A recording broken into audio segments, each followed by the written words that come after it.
Hi there, my name is Terry, and welcome to the Animation Industry Podcast. Today I'm chatting with the wonderful folks who run Animation Wildcard. They include Follen, Cami Kwan, and Alexis Deprey. And if you're unfamiliar with Animation Wildcard, it is a collective of animation professionals who have come together to promote original work from animators in the industry. So far, they've published 9 episodes featuring short films from over a dozen animators from all over the world, and you can currently view all the episodes on YouTube and episode snippets and animator spotlights on their Instagram. In our chat today, they're going to share the amazing mission behind the project, how you can get involved and get your work featured, and the behind-the-scenes resources they're creating to bridge gaps and remove gates from within the industry. Also, since Cami, Casey, and Alexis are all in stop-motion production, they're going to share their own career journeys, the top skills they developed to get hired, and a snapshot of what the stop-motion industry currently looks like right now. But before we dive in, I have a sponsored message to share with you, and it comes from my friends over at HUE, who are offering listeners of this podcast the chance to win one of 4 really cool prizes, especially if you're into stop motion or know someone who's just starting out. The first prize is a HUE Animation Studio kit, which includes a colorful HUE HD camera with a bendy gooseneck, built-in microphone, and manual focus, perfect for your next stop motion project. The next 3 runner-up prizes are of a digital copy of the HUE Book of Animation, which takes you step by step through how to create your own stop motion videos, and a single user license of HUE Animation software, their easy-to-use animation software, which has some really great features like onion skinning and time-lapse, perfect for stop motion. You can even record your own voices and bring your animation to life. I'm honestly so excited about this giveaway. If you're listening to this, you should definitely enter the draw. All you have to do is go and give your email. I've included a link in the description of this chat to enter, so make sure you click on that link and also sign up for their email list as they give away a lot of helpful resources. The contest closes on November 1st, so make sure you do that right now. And if you'd like more info about HUE, they offer an all-in-one starter kit for kids around 7 to 13 years old and includes everything I mentioned in the draw. It's an easy and fun way to learn key animation techniques, including claymation, lip-syncing, and rotoscoping. They also offer their HUE Book of Animation, which I mentioned before, and you can download free sound effects, a storyboarding template, and backgrounds to give your videos added magic. And you can get all of this by visiting their website or ordering off of Amazon, and I've included these links in the description of the chat as well. So please go check those out. And now let's jump right into the chat. Hello, Animation Wildcard, aka Lex, Cami, Casey. How are you guys doing? Good. We're good. Nice. Thank you for having us. Yeah, thank you for coming on. I'm really excited to chat about kind of this initiative project that you started, which I think is a really cool way to connect with people and make some really cool stuff during quarantine for this weird, trying time. But I also kind of want to dig into your brains about your careers a little bit and what led to this point. So maybe we can just go around, I was going to say the room, but the Zoom boxes. On screen. And just introduce yourself and give some highlights of, this amazing career in stop motion that you've chosen. All right. Casey? I'll go first. Okay. Hi, I'm Casey. I'm a production manager and assistant director. I primarily work in stop motion and mostly in Los Angeles right now. My path is from going to school in Detroit, and I had a background in music and visual art and kind of went the visual art route, and worked in New York and ended up out in LA. So kind of bounce around studios out here, but mostly work as a production manager these days. Nice. Who wants to go next? Cami? I'll go. Yeah. Hi, I'm Cami Kwan. I'm a creative producer and partner at Apartment D, which is a stop motion studio here in Burbank. I grew up in Portland, Oregon, so that's a big stop motion town. So stop motion was always like in my awareness. I always knew I wanted to be an animator. And then I went to school in Rochester, New York at RIT, go Tigers. And when I started, I studied film and animation there. And like when I actually started doing animation, I did all different types at first, but the more that I did it, the more I realized like stop motion was where I wanted to be. So after I graduated, I lived at home for a year and worked on my portfolio. And then I got an opportunity to move to LA and work at Bixpix on the show Tumbleleaf, which is super beautiful stop motion show. And when I was at Tumbleleaf, I connected with Max Lopez and Sean Maloney, who are my current business partners. And we just got to know each other by working as an animator and an armaturist and machinist. And so I worked with those guys on a couple of freelance projects that Apartment D picked up, and we bonded and became a really great team. And then from there, started Apartment D, and we've been doing that full time for the last like 2 years or so. So now I'm a full-time creative producer, director, partner at Apartment D. Sweet. All right, last but not least, That's Lex. awesome. I'm Alexis, or Alex. People who know me well call me Lex. I am from Connecticut. I went to school at the University of Connecticut, and I studied illustration. So I didn't really touch animation at all until I got my first job in Connecticut at Bob's Discount Furniture, via my illustration professor, which was a really great connection because she not only set me up with like my job and future passion, but also my future husband in a way, because I met Scott there, who's also my creative partner. And we moved across the country when we felt ready to go to LA and test our skills there in the stop motion community. We both started sort of at the bottom. I was an intern, he was an entry-level animator. And then we both just kind of worked our way up and figured out how to run things, and then decided, you know what, we really want to do this together and somewhere that's a little bit more affordable. So we started Threadwood, and we've been producing self-made content.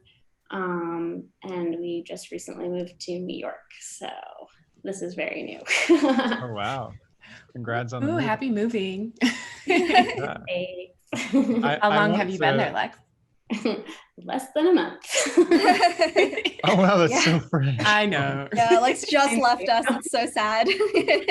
I know. But thankfully, I'm still working remotely with Cami on a project right now. Yeah, Lex is doing some art direction for an Apartment D project right now. So we're still connected, still working. Pretty Nice. tight. When you're Yeah. like, you guys are pretty much steeped in the stop motion community down in the South, because I'm in Toronto, Canada. What is Oh, it sure. like? Do you just, because like when I'm working on a stop motion project, that's all I live and breathe. And I don't even know what it would be like to be surrounded by so many other people who are also doing stop motion. Do you ever talk about anything else? I'm like, what is it like? Yeah. Yeah. I think so. Oh, that's so I mean, I funny. feel like Before, I got everyone's nerdy passions at work. Yeah. yeah, that's true.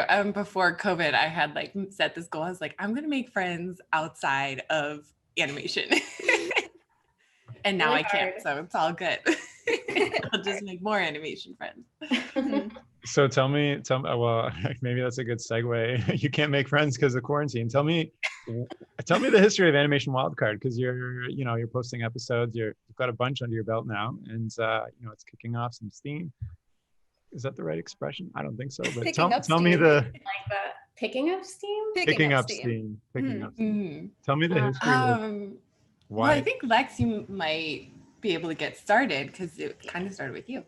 Yeah. Yeah. I feel like you had the thought of it for a really long time, right? Before quarantine. Kind of, yeah. I mean, I had it in other iterations where I was like, ooh, I'm going to pitch something like Kablam at some point, just because I really like short form animation. But then once quarantine started, and Scott and I were like itching to make some projects because we did not know how long, we were going to be stuck at home, and we needed to be creative, and we didn't think jobs were going to come around for a while. So we wanted to build our portfolio. That little seed was planted. And then I was like, Scott, what if, we invited our friends to do this thing with us, and like, it got a lot bigger, and we could all do shorts, kind of like the way we do them, where they're like little comic strips, or it's like a very quick, like beginning, middle, end. And it's just like really concise. We're not asking anybody for like, a full episode of anything, because we'll make the episode together, and then hopefully that'll merge all of our audiences into one place instead of being so like separated. And he told me it was a terrible idea. None of our friends would want to do anything for free. So then I had already scheduled a chat with Max for something else work related. Brought it up to him very nervously, and he thought it was a great idea. And I was like, okay, great. So then the next time I chatted to Casey, which was within that week, I was like, okay, I have this idea. Max thought it was a good idea. I think it's a good idea. Scott thought it was a terrible idea. And then we started meeting frequently and really kind of fleshing it out, because it was really just an idea. It wasn't like a plan. Nice. So your original intentions were to build a portfolio, and you said connecting audiences. Is one of your intentions to grow an audience specifically by using all of your social medias together in one place? Yeah, I thought that would be kind of nice. I mean, it hasn't fully worked in that way, but I think it is in a little bit, like, because everyone has their own unique audiences. So it's sort of like if you're all pooling your resources, then, you know, like, okay, my stuff will get seen by Casey's friends, and then Casey's stuff will get seen by my friends. So then it's like you are already growing kind of naturally, or forced naturally, I guess. I don't know. Yeah. I think for us, it was like, okay, we know social media is a tool, but not all people making this kind of work are using it that way. So that's something we felt like we could just utilize to kind of like up the visibility of what everyone is making and kind of help everyone who is involved in this community by using it as a tool. Nice. And also, we're so used to just having like our noses down, like doing the work at the studios, that we don't really like take a step out and, you know, try and be a bit more public facing, because we're all very used to working behind the scenes. And, you know, we know that there's this like flourishing, you know, social media space for creatives, but not very many of us are very engaged in it, just because it's kind of a completely different beast than we're used to. Totally, yeah. Oh, go ahead. Oh yeah, I was just gonna say, yeah. And then we started kind of inviting people we knew to participate. And that's kind of how our first episode came about, was taking the structure and we're like, okay, we'll see if people are interested, and we're gonna try and make one episode and just see how it goes. And then people were super into it, especially at the beginning of our stay-at-home order in Los Angeles. And it was really like, just use what you have, the materials you have, and like, this is your community can help you and like answer questions, because a lot of people working professionally are kind of in a very like specific niche of animation or stop motion, and they're not doing all the different parts of the pipeline. So we kind of used each other as a resource to get through those different phases that maybe we hadn't worked on since we made our last short, which for many people was like their thesis. Yeah. So it was kind of like stretching our wings in that way, and bringing people together.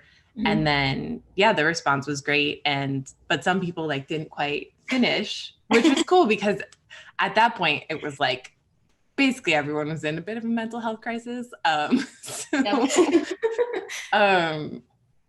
we were like, well, that seems like an episode 2. Like, we can't just not let them finish. And that was great for us, because it kind of kept us moving. And now we're at the end of season 1, and have reached out to, you know, people that weren't in our personal networks, and have really been expanding and growing our little community. So it's been really great. So you are making more friends just in stop motion. We're making friends. I think that's really cool, because, you know, forward facing, I've watched all the episodes and everything, and it's like a really cool collaboration and collective. I didn't realize that there's this behind the scenes going on of you guys, you know, helping and mentoring each other in different areas to accomplish this. I think that's really great. So you've created 9 episodes. I didn't realize that was season 1.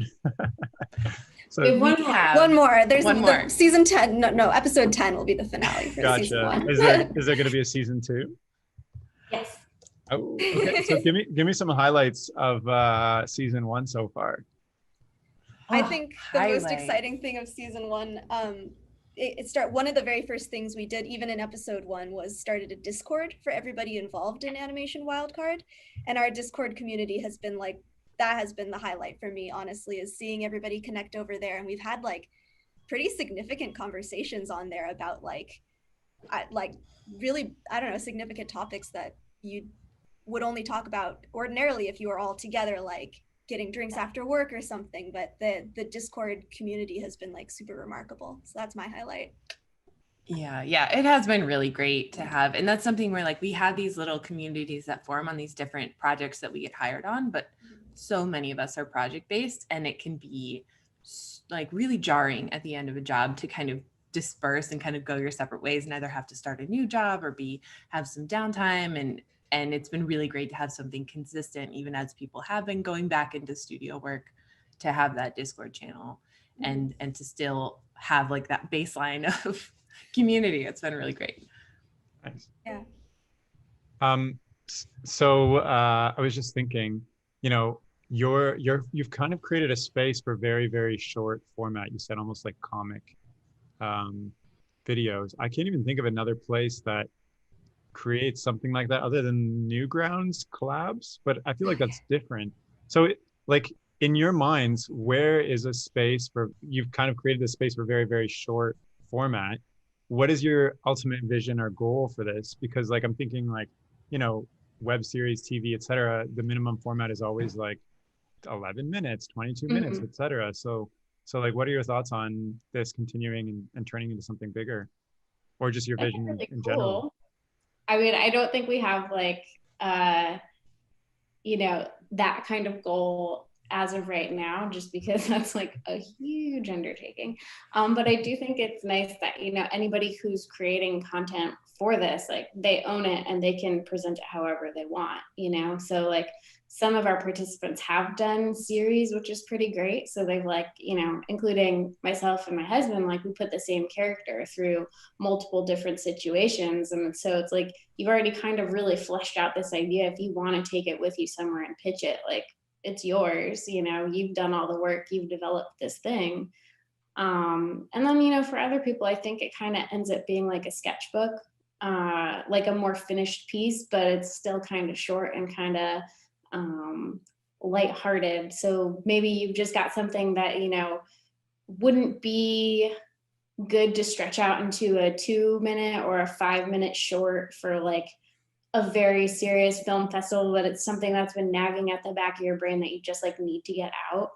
I think that's been a good space for that kind of thing, which you know, those work really well in short bursts on your own, but like it's so much better when you're bolstered by a bunch of other people who are doing kind of the same thing. And it has a little home. Each like episode has a weird theme that is not predetermined. It just happens. It happens every time. You don't only, oh, sorry, go ahead, Casey. Oh yeah. I mean, I think for us, it's really been like along the way forming like a vision and like guiding principles. And that's more what's guiding our like next moves in like season 2 and things like that. And we kind of look back to that when we need to make decisions or when we're thinking about expanding into like new territory. And that's kind of our guide, as opposed to having this like one big goal. For us, it's very much like journey focused and community focused. What do you mean by expanding into new territory? I don't know. Every now and again we have like we have big dreams. We have big dreams, and we have big like we work for other studios as well as working for ourselves and working for Animation Wildcard, and there are things that are not perfect and we know need to be better. And this is a place that we have a lot of agency over, and we can use that to address some of these issues in our industry, like, and not every issue, but we can address some of the gatekeeping issues and this need to like, you have to make a really long short to get noticed or something. It's like, no, you can make something that's 15 seconds and it can get seen and it can show what you can do. And I think as far as like our new territory, it can go in all different kinds of directions. We have lots of ideas, but I don't think we can share them yet because they're a lot of work. I find it really impressive that you do this on the side of your jobs as well. And like, obviously this is a huge team coordination thing that takes, I can't even imagine how many conversations you have back and forth. And I also love that you feature the artists kind of on, at least I've seen it on Instagram. I don't know if you have like features on YouTube or do you also have like a Twitter and other places? We've tried to keep the social media very simple just because there's only a handful of us. But I think it's really cool. I've noticed you also take, you know, stop motion isn't the only form of animation in there. Is it open to literally anything? Yeah. So if I want to make some weird experimental CG slash, I don't know, something else, it's totally cool. Yeah. The But only what- If part it fits the parameters, if it fits the kid parameters. friendly and fits within the time. Yeah. Nice. So say I'm like an artist who really thinks this is cool, and I'm kind of, testing out this social media and my skills and stuff. How do I get involved in this project? As of right now, we're keeping track of anybody who chats to us, and we ask them to send us emails. So that way we have one place we can kind of, group everything together, and we can make a separate list that's like the folks who are looking for a little bit of guidance, a little bit of, anything like that, where it's like they're not like a fully formed professional just yet. Because that is part of our bigger goals we're still trying to sort out that we really want to do something with, but like we can't give away too much because we can't promise if we can't just come right out and do just yet. But those are the bigger goals, really, is that we want to be able to help folks like that. Nice. You keep alluding to these big plans, which I'm interested in. Are there specific things you want to share about Animation Wildcard that I haven't asked you yet? I think we're excited that this is the end of season 1. So episode 10 comes out right before Halloween. So I'm sure there's gonna be some spooky stuff in there. And then we're gonna do a holiday episode, any holiday you want, for the winter season. And then we're gonna take a bit of a break, but we're gonna try and retool some things for like how we handle our social media and just how we organize things so we can better support the community there. We've done a little bit of retooling of our Discord space already, so that way we could make it a little bit more public. So sort of we're just like moving forward like a little bit at a time instead of trying to take it all on at once. But we definitely want to do things like, gathering resources. So if folks have the same kind of questions, we know how to answer them a little bit faster. Sounds like you've almost unintentionally created this great wiki guide for people who want to create short projects. And that sounds really valuable to me. We do want to do that. That's one of the ultimate goals, frankly, is to be a resource for people. Nice. That's a really great goal. I think that's we want animation to be accessible, and we don't want there to be all these barriers to entry and having to go to private art school and all this stuff, especially for stop motion, because it's so specific and you really just need to do it and have the community of feedback and to really learn as you go along. I think stop motion is one of those art forms where like it is very old fashioned in that like all the information and like skills and stuff are just passed down like through apprenticeships and generation to generation, and like it's like an oral tradition. Honestly, there's no like one place where all this stuff is written or all the strategies are written or anything. So I don't know, having this community online instead of having to be physically in LA in the studios, that truly is like bringing stop motion into the new digital era, I think, in a way that it hasn't been brought before. Totally. That's totally true. Yeah. And it's like, I think COVID has just brought so much to light, and it's like showing that all forms of animation are viable in a COVID environment and in a post-COVID-19 environment, and that not every form of animation has to happen through a studio, and that people really can do things on their own and great things. Yeah. Did you feel, you mentioned, information is passed down through apprenticeships and stuff like that. When you started your first professional experience, was it a big shock from what you expected or had kind of trained yourself in stop motion? I didn't have any training, so. Yeah, I wouldn't say that it was a big shock. There are definitely some things where I learned like what I learned in school is completely wrong. Like we learned some things that were just like complete taboo in the real professional world, and they were like, don't do that. Namely twisting wire, like don't twist your wire. But like things like that. Wait, don't twist I twist all my wire. No, you're not supposed to twist your wire because you're adding strain to the wire. Yeah. If you twist it, you're like putting strain on it, so it's going to break a lot more quickly than it would. What you should do is take your multiple wires and lay them down flat and then wrap them together. Yeah, what? the life of the wire. Yeah, that's the thing. I'm In learning things school, myself right now. yeah, in school I learned you twist your wires, so that's what I Yeah. came in with, and then the puppet department was like, stop that, set that Yeah. down, like step away, come here, let us show you. So like I wouldn't say it was like a big shock in any way. It was just like there are just things that you would never have learned if you weren't there. Honestly, I think, I don't know, I was like very obsessed with stop motion animation studios as a youth. I read every book about the making of Nightmare Before Christmas. Like I watched all the behind the scenes of everything as a youth. Youth. So I don't know. I feel like when I got there, it wasn't really that shocking. Honestly, the biggest surprise to me was like, it wasn't like a shock surprise. It's just something I never knew, because you would never know it from reading books, but like how tight the community was and how like warm and wonderful and like friendly and amazing everybody was. That was like the biggest discovery for me.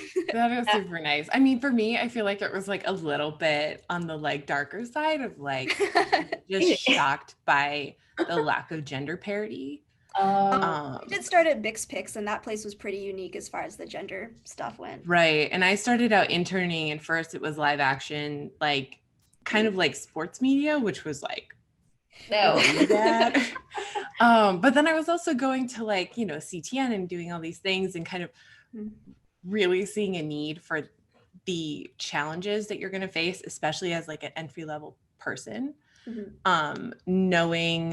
Knowing what's right, knowing how you should be treated, and knowing just what your rights are. And that's something that I took back to school with me before I actually started working professionally, and connected with women in animation. And at least we were able to get a student chapter started in Detroit.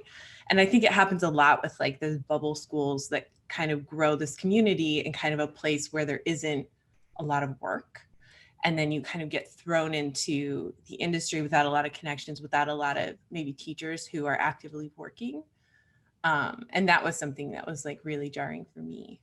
What are some of those things that, you know, maybe as an entry level animator, you should be aware of? Like you mentioned rights and things like that. I think like, just for interning specifically, like there are rules that go with being unpaid and the things that you should be asked to do. And they have to have educational value, and in certain places they need to be for credit. And you can't be replacing a worker. There are a lot of things, and they're pretty baseline, like throughout the country. And then in the state of California, if you are going to California, that you should just know. And it's not something where like, you're not going to accept an internship for those reasons, but I think you should know. Well, I think and you should, in terms it of protects like you. knowing how someone can ask you to do something, or you know, you just like, if you have this knowledge of this, you know that if this one thing comes up, oh, that's an inappropriate ask, and I can say that because like I shouldn't be doing that. That's actually like a job description. I'm here to learn. I think that's like the biggest distinction, especially like if you're being unpaid. Like it really needs to function like a class. You need to be learning what you're doing. Yeah. And it has to have low stakes. Like you can't be like at fault for, you know, wrecking something, because you shouldn't have anything in the final animation that's like super important. It needs to be supplemental, and like yay if it fits, you know. Right. And you shouldn't be working like a ton of hours. Yeah. One of my internships, I was working way more than full time and working weekends and all that, and it's like, that's not right. And yeah, there's a lot that can be done for like entry level. I feel like there's been a lot of progress too, because there has been too. When I interned, I should not have been an intern. I was not a student. I got very lucky that I got let in the door just before all of everything got really litigious. I feel like it was WB or something about unpaid interns and suing, and I don't know. It happened around 2012, and that was when my internship was. And then right after that, there were no more internships unless you were getting student credit, like at a university or something. But those internships are actually like the places where you make those relationships, because there's someone who can actually mentor you in that process. And like really you find the people that you connect with, the people that like work similarly to you. Like I went through the art department. So like, you know, I was learning all sorts of materials so quickly, and just like understanding like, you know, what things stick to what and what things don't, and you know, what paint's going to react with something else, and like all of those things are super important, and you really mess it up if you don't know. Yeah. So like it's so helpful to have these like wonderful guides that are just like, you know, my paint lead, my builder lead, production designer who understands like where I'm good and like what I need to work on, you know, that kind of stuff. It's all really beneficial because they're the people who are going to hire you in the future. Yeah, Totally. that's truly where all your like future work relationships are going to come Yeah, from. yeah. And So- everybody disperses after every job. So it's like maybe you have that one entry level position or that one internship, and then you wait a year and everybody works somewhere else. Mhm. And if you've made a good impression and you maintain those relationships genuinely, They'll then stick you you now with have a them. connection at a bunch of different places. Yeah. I kind of have two questions around this. One is like I've been an intern, my past business experience. I was an intern myself in a different industry, but you know, when you walk in, you want to do everything. You want to make the best impression. You want to take everything that's given to you and run with it. So how do you develop? You know, Casey, you said you were working weekends and extra hours. How do you develop a discerning kind of attitude when you're so fresh and you aren't sure what you should or should not be doing to make a good impression because you're worried if you say no, then you'll be known as that intern who said no. No, I think You know what the I best thing is to like get clear expectations at the beginning, like have an end date, especially if it's an unpaid internship. Like there needs to be a point when you become a valued worker. And if they want you to keep working, then they can pay you minimum wage, you know? So I think setting those parameters and also getting like a job description and knowing what you're responsible for from the beginning You is don't really get a job important. description if you're an intern. It's just like you're here to intern. You don't always. Okay. I just showed up and I was like, I have clothes on, so I think I'm all set today, right? Okay, so that makes a lot of sense, really. So maybe if you have an internship lined up, just go in day one with some and set some really clear expectations for yourself and even before day one, you know, before accepting something, just know what it is that you're accepting, and that way it also gives the employer a chance to kind of think about those things as well and think about how you're going to fit. The most important thing as an intern is if you are ever unsure of something, ask a question. Because no one's expecting you to be knowledgeable in any specific way. They'll be surprised and happily if you have this deep knowledge of this one technique or this like, you know, style or something. That'll be really exciting icing on the cake, but no one's expecting you to come in and like have this knowledge already. And that goes for also like how to negotiate, or not negotiate, but just like how to accept a job. So if you're unsure about something, asking questions is the best way to like clarify things without having to say no.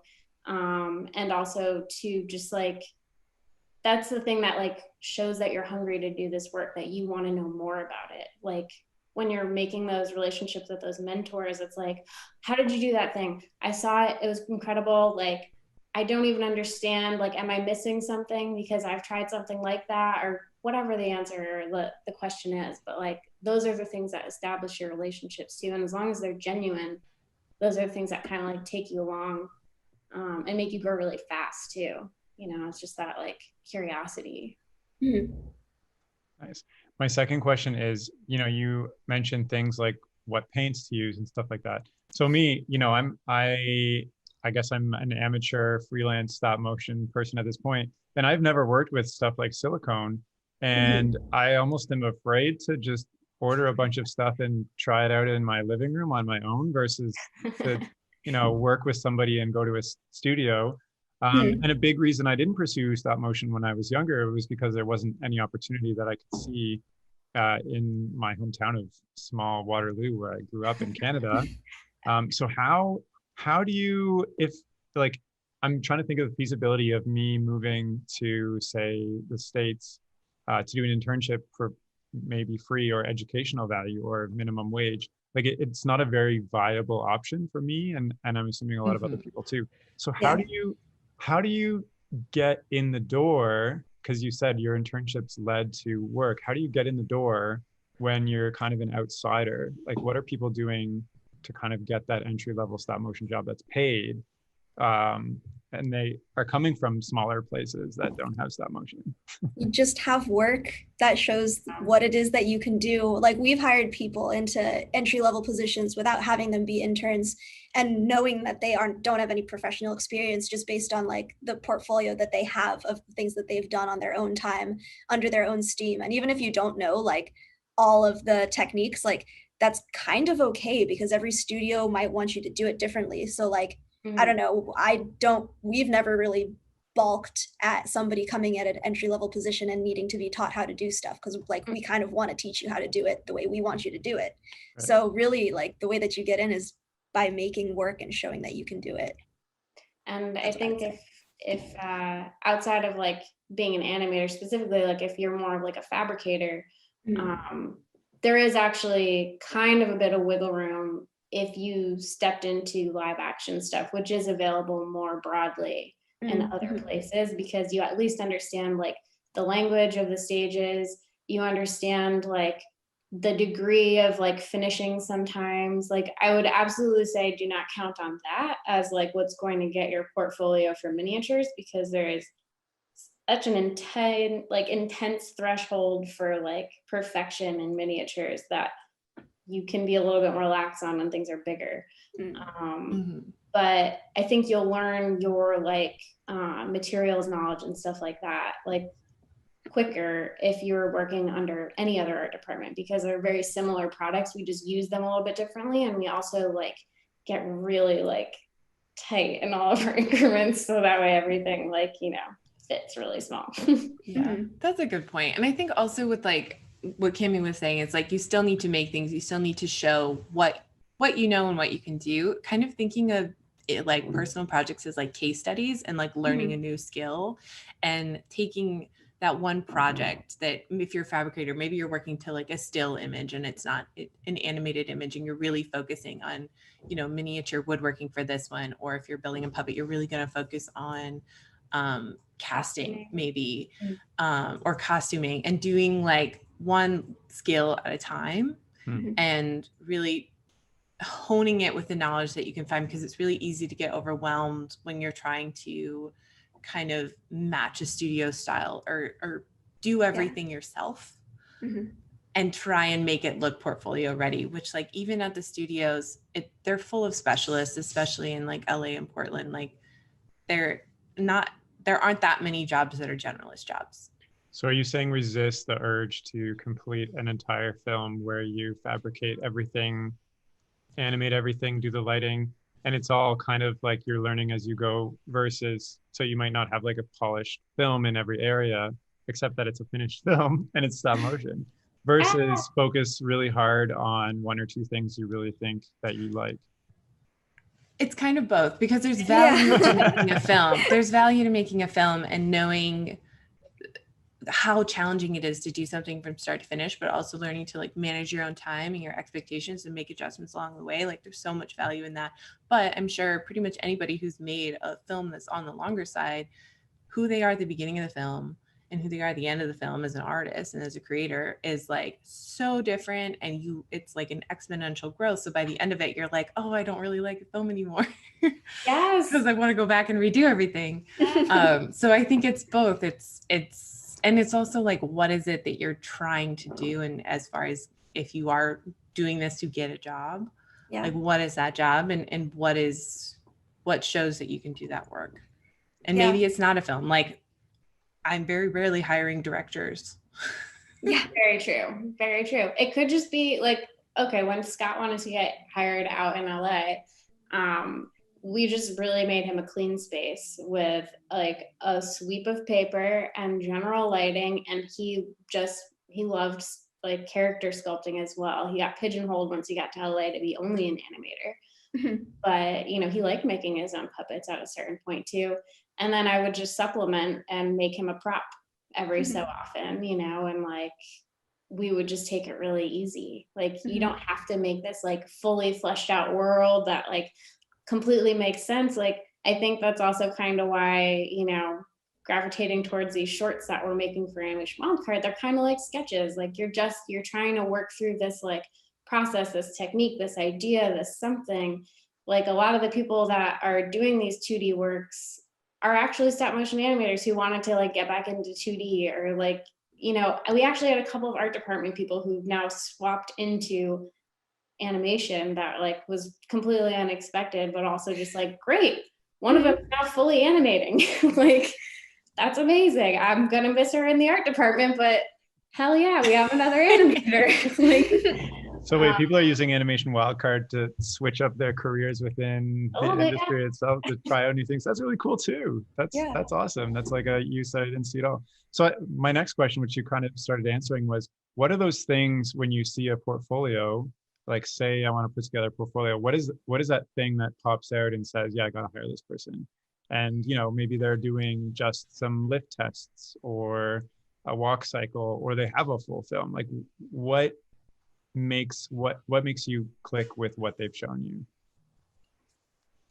I guess it depends what it is you're looking for. Like speaking to animation specifically, like just them showing that they animate, just that they animate. If I go to somebody's portfolio or website and all they have is one walk cycle, like that's a little bit hard to gauge. But if I go to their portfolio, if I go to their Instagram and they have a million 5-second tests, a bunch of 10-second tests, a bunch of the same character doing a bunch of different things, like that says a lot. And like it is always true that the people that animate more are the better animators in the end. So I don't know.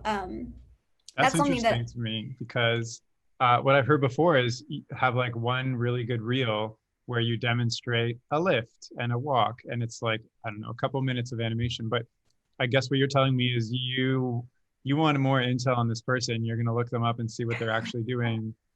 Sometimes that's what they share. Sometimes that's their portfolio. Yeah. Well, I mean, I guess I'm not saying that like your reel is really important. Hey.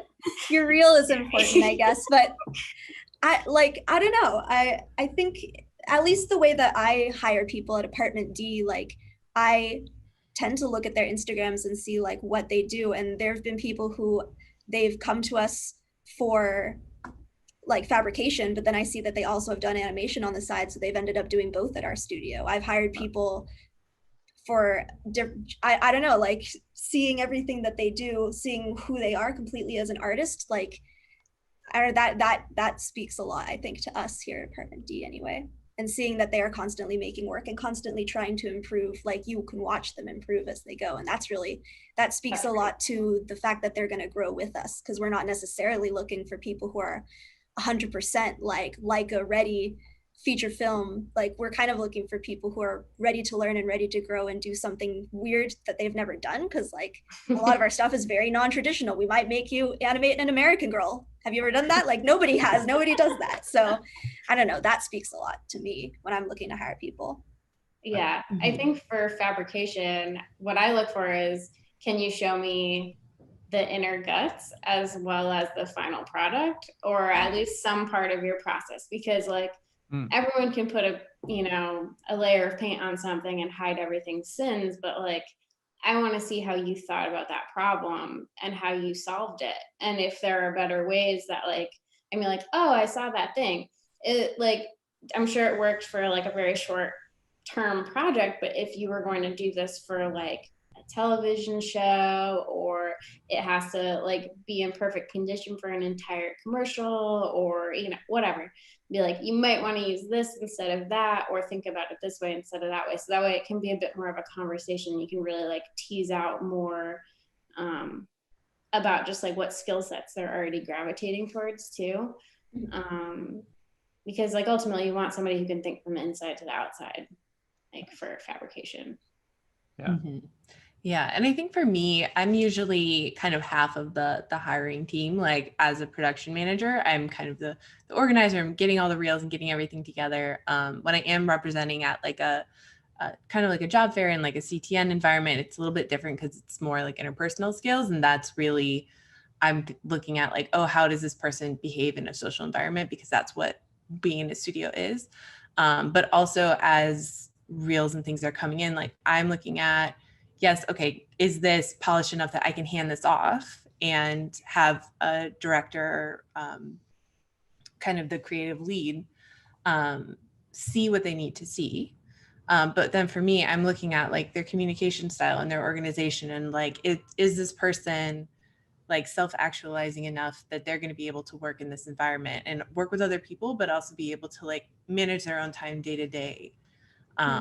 So yeah, those are, it's like a little bit more nuanced, but like I would see a difference in somebody who sent me a link to a website or a PDF versus somebody who sent me like a folder of photos. And it's really hard for me to know what they're trying to show me with each image. Sure. And that seems like a basic thing, but it happens all the time. So I guess Yeah. oh, sorry, go ahead. Oh, I'm done. It sounds like what you're saying is, keep doing what you're doing and be very transparent about it, and kind of keep putting yourself out there. It almost sounds like, And try and be organized about it. And be organized about it, not a mess. That says a lot. That really does. For everybody. Organization above all else. Maybe we can switch this into talking a little bit more about kind of the career of being a stop motion person, because I hear a lot that it's kind of, gig to gig, project to project. You're kind of working in a very niche within a niche already. So what is it like to, I mean, Lex, you just kind of moved to New York a month ago. Plus, we're all dealing with the pandemic right now. So I'm sure this has highly impacted your work. Can you talk about your experience with that? Sure, yeah. So I'll go back a little bit. I went more freelance over 2 years ago, just because I got extremely burnt out, doing full-time, pretty much like art department lead, like all over. It was like I ran the department. I was art director for multiple shows and commercials, and I did not take a break. And there were things that overlapped.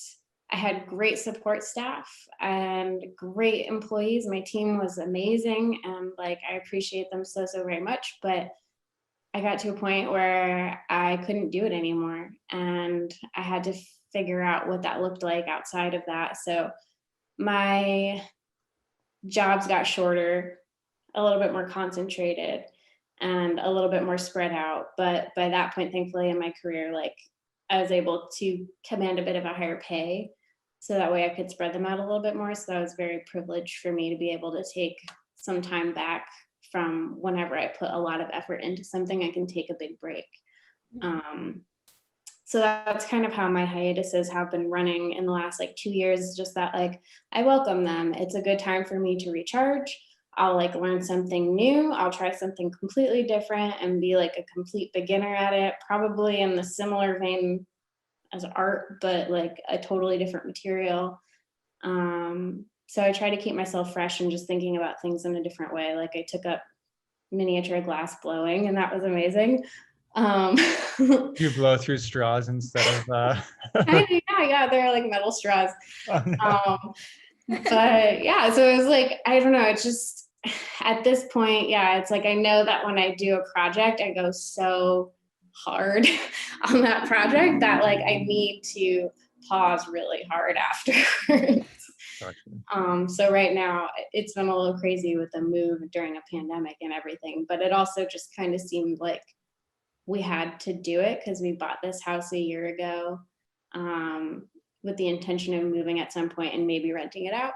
And then the world changed, and it wasn't feasible for us to have rent and a mortgage, and a concerning uptick in cases in LA. And so, yeah, we rented an RV and moved across the country in the middle of a pandemic with no work. Except for Cami hired me right after I got here. Yeah, I feel like the minute before you left, I was like, wait, before you go, we're gonna have something. Can you please do work from New York? And you're like, yeah, of course. It's totally fine. I'll do it. I don't care. Yeah, I'm a little strung out right now, but I'm fine. Lex has worked with us I think she's the only art director I've ever really worked with. Like every project I've been on, you've been on, which is very beautiful. I appreciate. Yeah.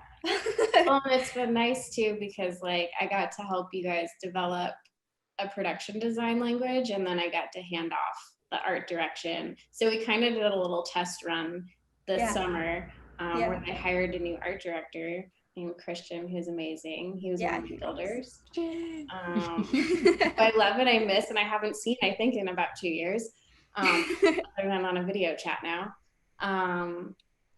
Yeah, so it's interesting to try and be a production designer remotely, but so far it's been working. Yeah, honestly, I think it's way better than I thought it would be, honestly. Yeah. I don't know. What's it like working gig to gig for you, Casey, as like a production person? Mm-hmm. It's been less. I have a background in arts department, but I have moved more into production management.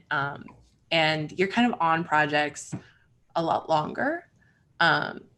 And so it can be, you know, you're in pre-production, but then you're also in post-production and in the middle, actual physical production.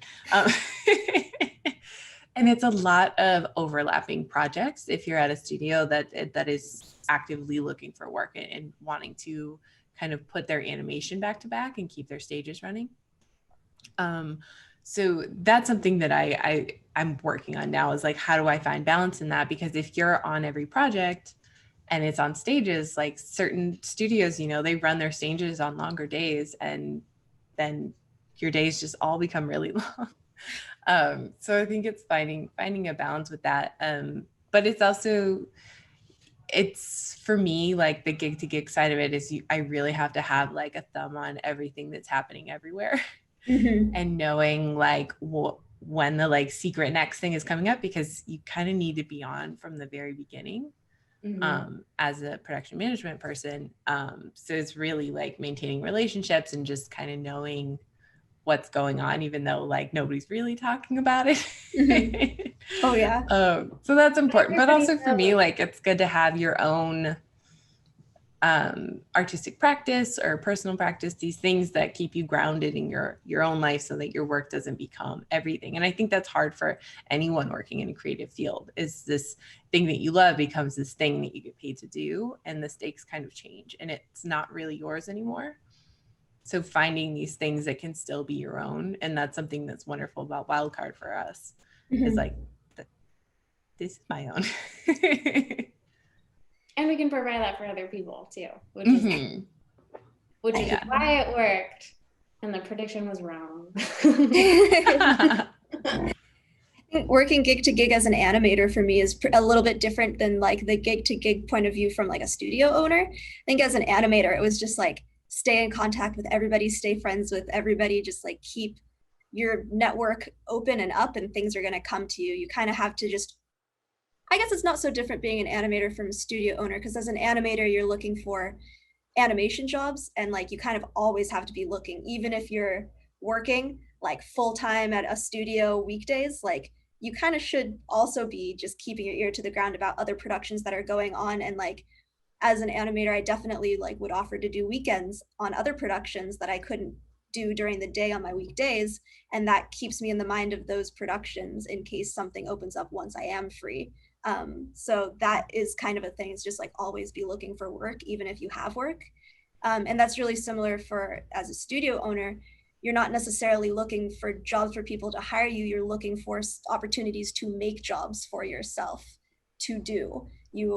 So even if you are, you know, deeply engaged in an hour-long series and you're trying to get that done, you still have to keep a corner of your mind open to approach other clients and propose new projects and stuff like that. So it's always having your mind in kind of two places at once, like the work you're doing, and then the work you want to do once that job is over. You just always have to be looking no matter what. Yeah. That's kind of what gig to gig has meant to me.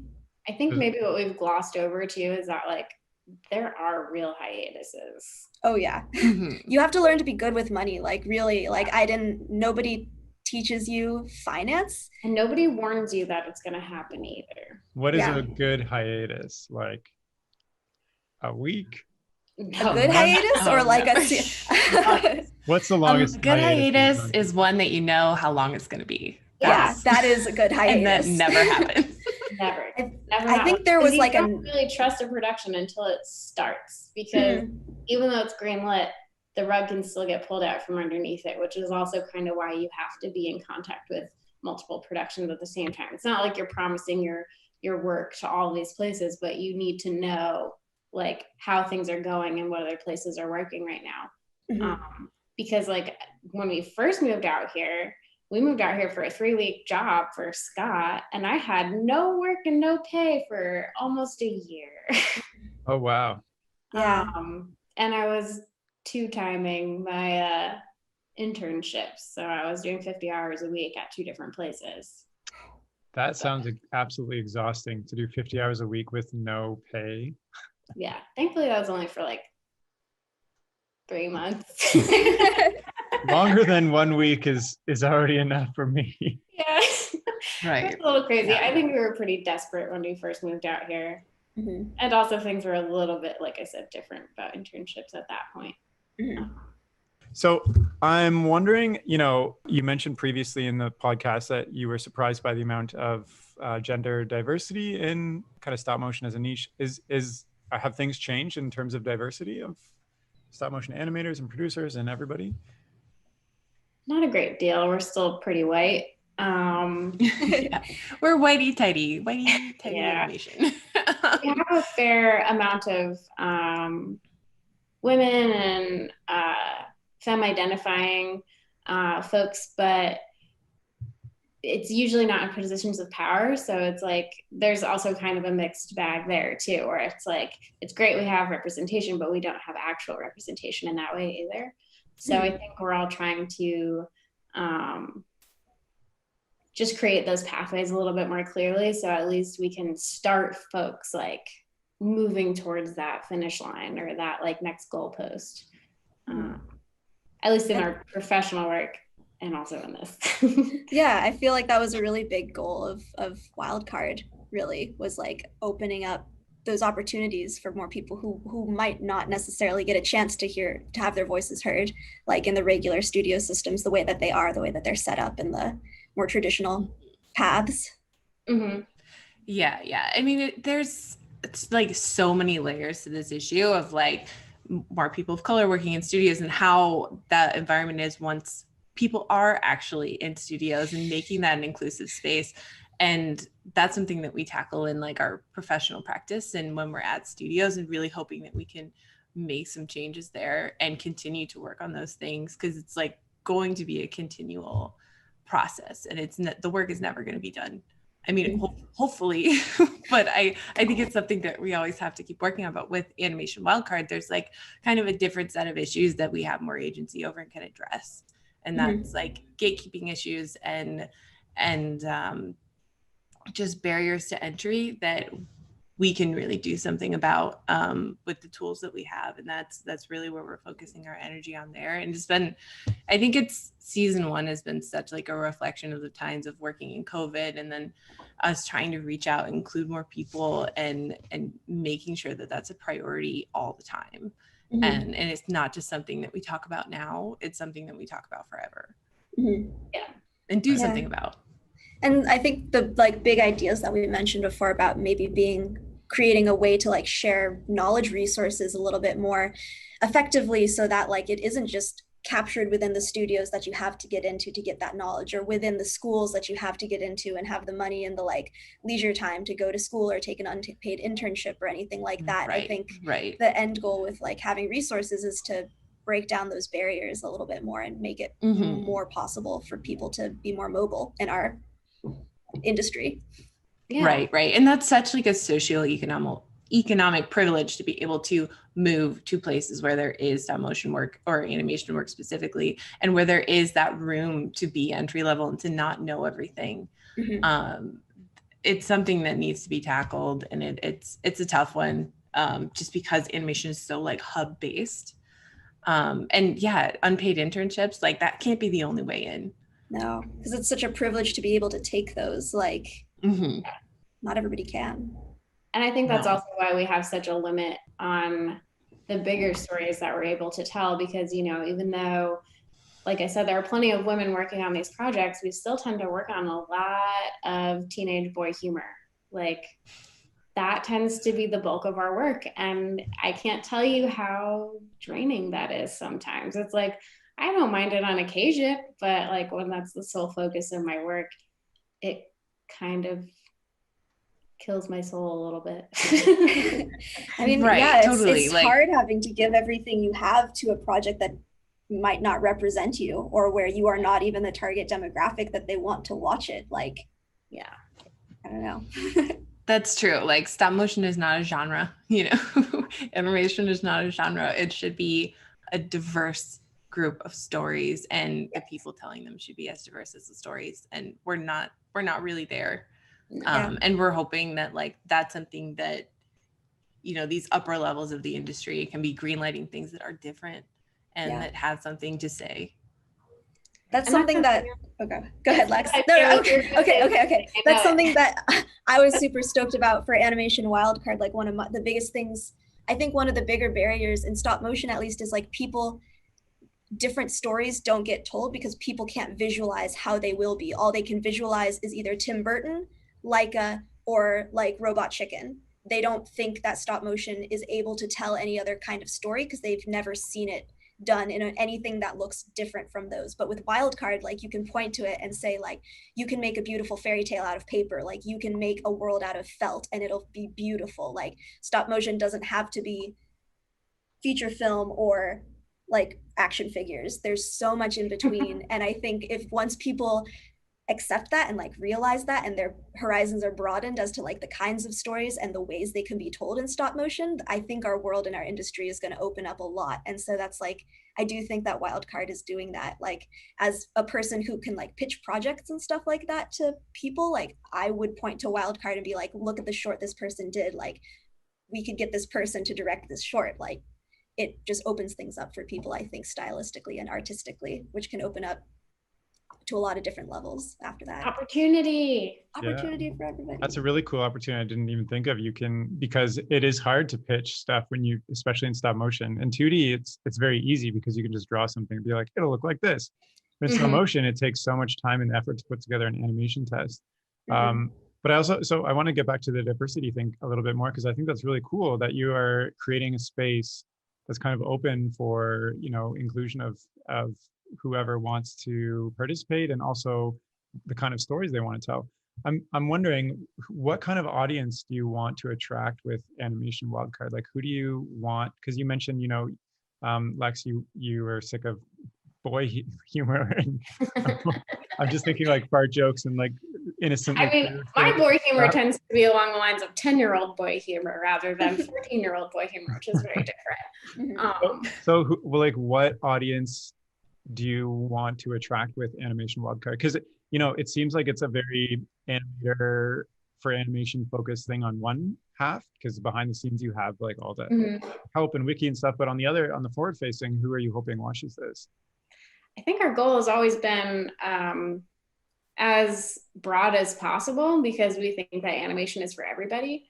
And I think that's sort of like, we don't have to sanitize or make it, you know, super family friendly content, as long as it's nothing like graphic or, you know, a little bit too suggestive. Like, I think everything's welcome. And I think that actually is reflected in the demographics that like we can track so far, is like, we do have kids as young as 13 and as old as like, you know, I think in their 60s and stuff like that. So it's like, it's a pretty broad range with a heavy amount in their 20s, but you know, like, and a heavy amount in LA, but you know, whatever, it's fine. It's where you start. Friends, support. Yeah. But we're like expanding and we're getting out there. And I think the more people that know about it, the broader that audience can be.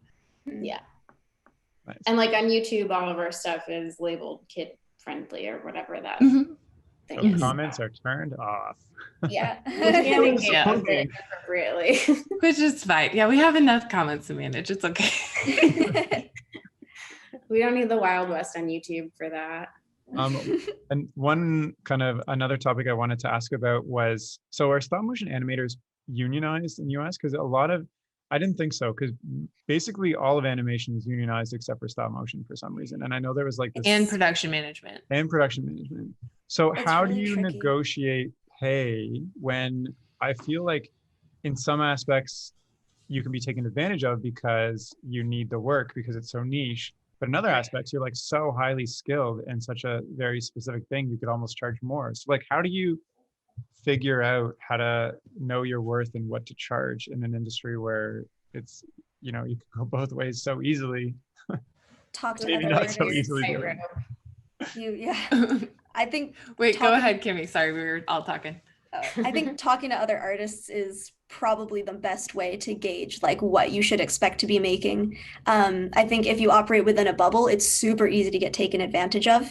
But if you talk to other people who either have had your job or have the job that like you're being offered, that gives you the ground, and like any artist is happy to talk to you about rate and stuff like that. Well, at least in my experience, people have been really open and willing to discuss what their rates are and have been. That's something that has happened with like the wildcard community too, is like we've been able to share that information with each other and support each other with kind of what is appropriate and what has been appropriate in our experiences. So I think just being open and having, you know, people on your side to like back you up that like this is what reality is helpful. Right. And it's something where like if you don't have those connections in the industry yet, a really good way to go about asking those questions is to asking for an appropriate rate range by people who have worked at that studio or have worked in that role. And that way you can kind of get your answer without like, you know, I don't know, Americans don't talk about money. So it's hard if you're a stranger. But it's really good to do and good to know. And I think working at multiple studios really helps. It can be hard to kind of get a raise once you are somewhere. So kind of taking that job elsewhere and coming back is another way to do that. Another way to kind of grow your skill set outside of that studio. That's so true. I mean, I'm sometimes I'm a hiring manager, but even so, I would say always, always, always negotiate. Especially if you see yourself as someone from a marginalized community, like advocate for yourself. And if they say no, they say no, but at least you know you did what you could. Yeah. And you know you're making the most that you can. As long as you're not being rude, you're not going to be pegged as a jerk for negotiating. You just need to be firm and clear. Yeah. Does this change when you're doing freelance stuff? Because it's one thing to get a contract and be like, this is my daily rate on this show. Do you approach it the same way when you're doing freelance? Or do you charge more because it's a specific thing, or is different per project? Like, tell me about that. It's pretty similar, I'd say. I try to get all of the nuts and bolts like figured out up front. If I'm just like, okay, this is your budget for me, I will go ahead and generally make myself a schedule just so I know, like, we can clarify our expectations right from the beginning, and I can be like, this is what I can do in that amount of time for that amount of money. And I know myself really well at this point as an artist. So it's like, I know what I'm capable of doing on a daily basis, which is also something that is very helpful. If you want to be freelance, is to really kind of track your own time and understand what it takes for you to get that thing done. Yeah. Because like, you know, what could take me a half an hour might take you 3 hours. So you need to allot for that time, or vice versa, depending on, you know, what my skill set is and what yours is. But when it comes for like bidding jobs and stuff, it's the same process. So it's like, you know, whether it's a freelance single role or a freelance job role, or a freelance job rather, like whole project, you really just need to set the expectations up at the front and work to that limitation, those parameters. So that way you're not like overextending yourself, but you're also getting the work done. That's true. And I mean, knowing when you are technically freelance or independent contractor, like you are paying your own benefits, you're paying your own overhead. Usually, you know, you're not getting that kit fee. So making sure that you're accounting for those things, even if you're not bidding a whole project, like there are costs that go into being a freelancer that do not equate to, you know, your day rate on a show. It's different. Fair. That's a good point. That's a really good point. Nobody's willing to get you coffee either, so you got to put that in question. Nobody's getting you coffee at studio. No. You're on your own. There's a coffee urn somewhere. Yeah, and post-COVID crafty is no like crafty. I heard there's not what it was. Cookies on Tumbleleaf or something like that. There's a lot of what? I heard there was like Wednesday cookies at Tumbleleaf. Oh yeah. Yeah, there were. They were frozen, so it's not like homemade or anything, but like yeah, they did bake cookies and deliver them on Wednesdays. Right. That was really nice. To me, it sounds like the overall message that you guys have given me is that if you want to make it in this industry, specifically stop motion, being part of community is so super valuable in terms of every aspect, like learning, figuring out your pay, like what's going on, all that stuff. So I think that's really cool that you're also really trying to enhance that with Animation Wildcard and kind of doing it without gatekeeping. I think that's really honorable. Is maybe as we kind of wrap this up, is there something that you want to leave listeners with from our chat or your experiences or anything, you know? Always make stuff. Yeah. That's honestly the advice I'd usually give. I guess it'd be like, don't be afraid to reach out to people who you admire on social media. Like comment on people's Instagrams or like, you know, take a chance and DM them. You might find that they're like really present and willing to give you advice, and you might actually make a friend. Like, you know, just don't be afraid to reach out to people and like start forming that community on your own. Totally, yeah. I second both of those. I was going to say ask questions, but I feel like that's very similar to what Cami just said. But I feel like it also applies if you're at work and you're brandy new and you need to learn a lot of stuff. Yeah. Yeah. Don't be crazy, but ask questions. Don't be crazy and take care of yourself for sure. Yes. You know, the job isn't everything. And as like someone who's giving themselves creatively at work, you need to take care of yourself and kind of, what is it, like fill your cup outside of work. And it can be hard during a pandemic to like get out and, you know, do the things that inspire you and keep you motivated, but making space for those things and making sure that you structure your time in a way that you still have all of that is really important. Very important. Good advice, taking care of yourself. I learned that lesson the hard way the first time I was on a big project. Yeah. Oh no, yeah. Is there anything else you guys want to end off on? Say hello to us.